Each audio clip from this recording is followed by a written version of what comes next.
Joignez-vous à la discussion. Appelez ou textez le 187 Cube Radio 1877-827-2346.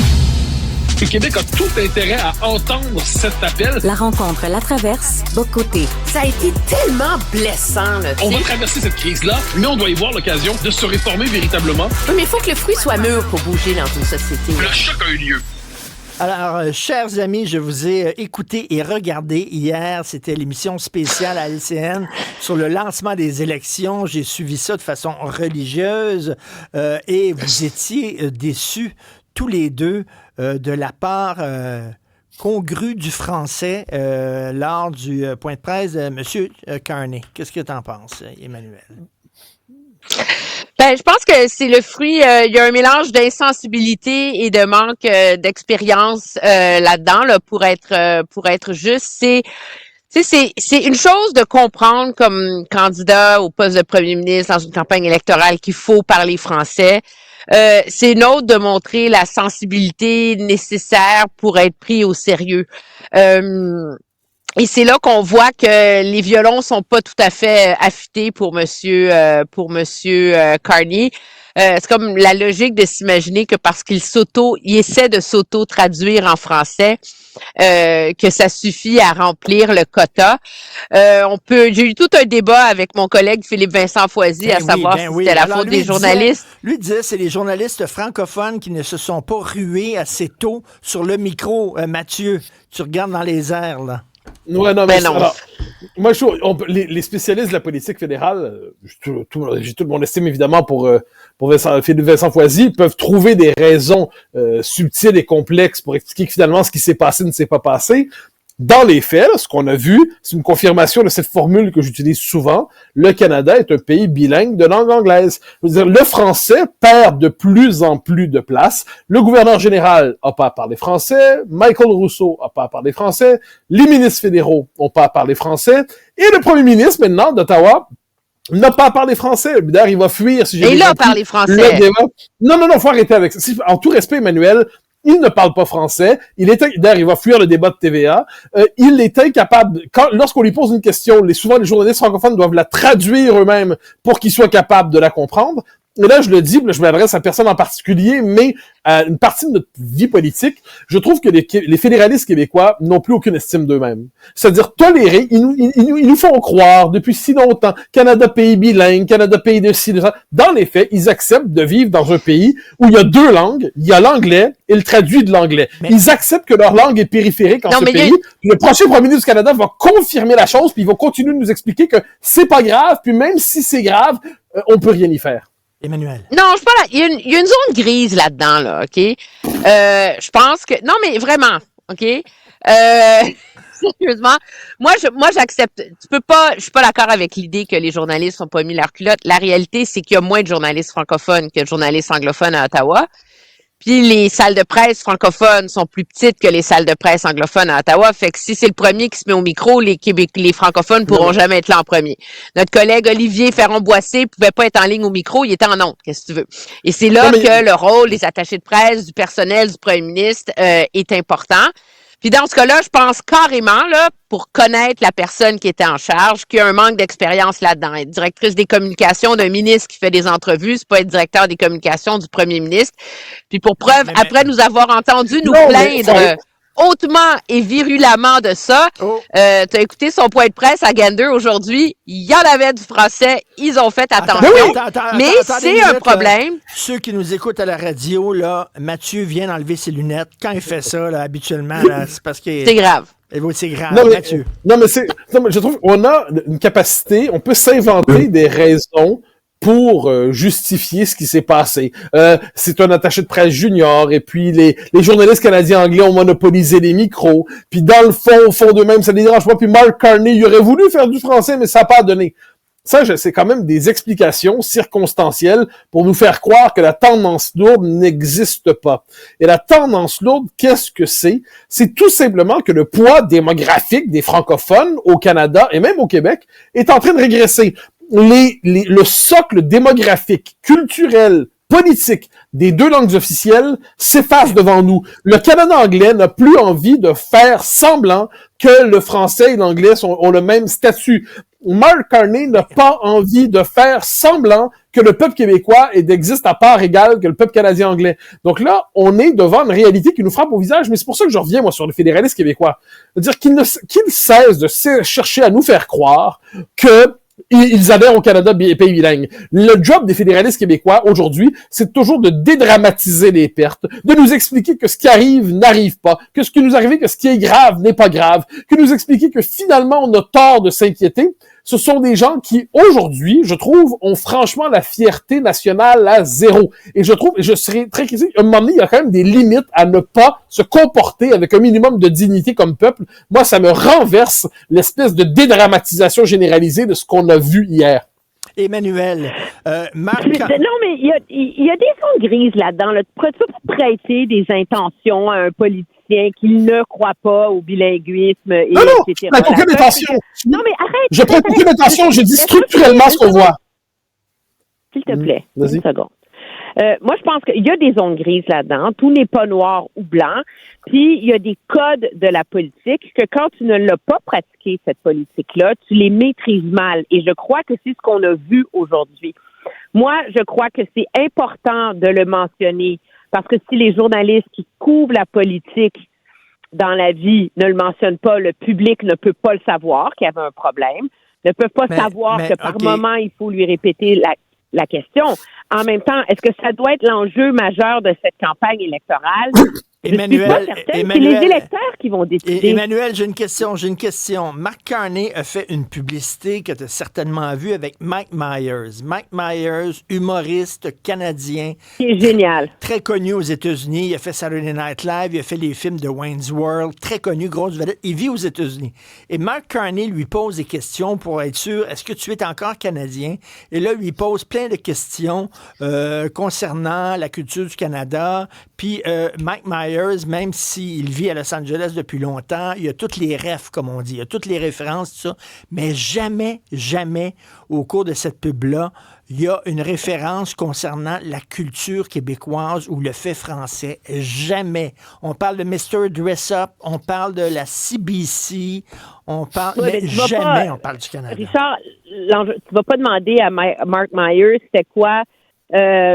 le nom du grand-père de la mère de voyons, c'était quoi son nom les marionnettes dans Bobino, là, tu sais. Oui. C'est genre, c'est comme c'est quoi le troisième, c'est quoi le nom des amis de Passe-Partout, là? Je veux dire, Mike Myers, j'ai aucune idée, c'est un Canadien anglais, puis il sait pas c'est quoi. Ben justement. La référence, cependant, moi, je l'ai vu sous un autre angle. Je me suis dit, est-ce qu'ils peuvent faire la même publicité?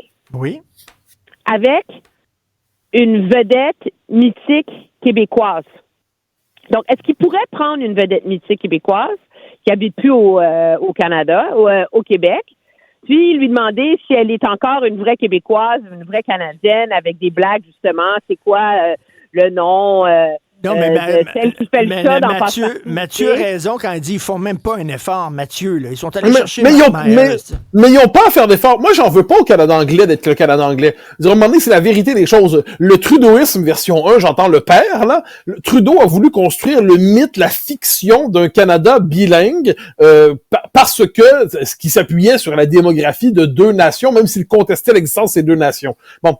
La démographie du bilinguisme officiel canadien ne tient plus. C'est un accommodement linguistique raisonnable accordé aux francophones pour qu'on leur fasse croire que leur pays, c'est encore un peu leur pays. Mais ils font même plus d'efforts. Moi, je reproche rien aux Canadiens anglais de vouloir gérer leur pays comme ils sont. Je reproche beaucoup aux Québécois de faire semblant que ce qui se passe n'est pas grave, de toujours trouver des raisons pour t'expliquer que il t'a pas coupé un bras, il t'a juste coupé une main, arrête de te plaindre. Il t'a pas coupé un bras, il t'a coupé jusqu'au coude, c'est pas grave. Il t'a peut-être coupé un bras, mais il t'en reste un autre, de quoi tu te plains? Ok, il t'a coupé deux bras, mais il te reste deux jambes. Il t'a coupé les jambes, mais t'as les oreilles, de quoi tu te plains? Bordel! Bon, donc là, moi, je trouve qu'on est dans cette logique-là.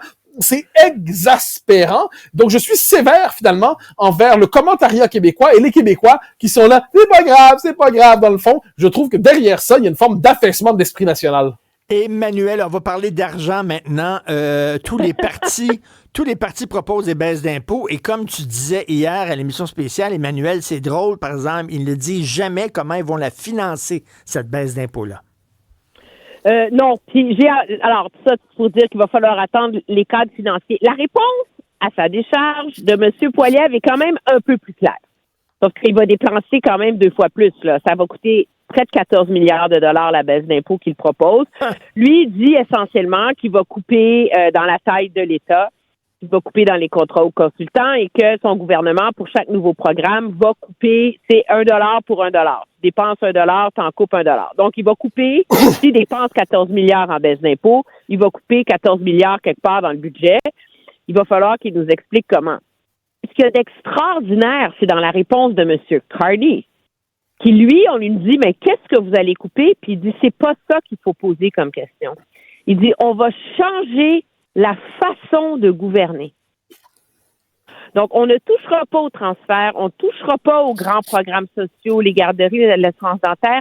On va trouver l'efficacité et les technologies. Puis là, on dit, oui, mais vous allez bien couper quelque part. Tu sais, je veux dire, tu peux pas, les 6 milliards, il faut que tu le trouves quelque part.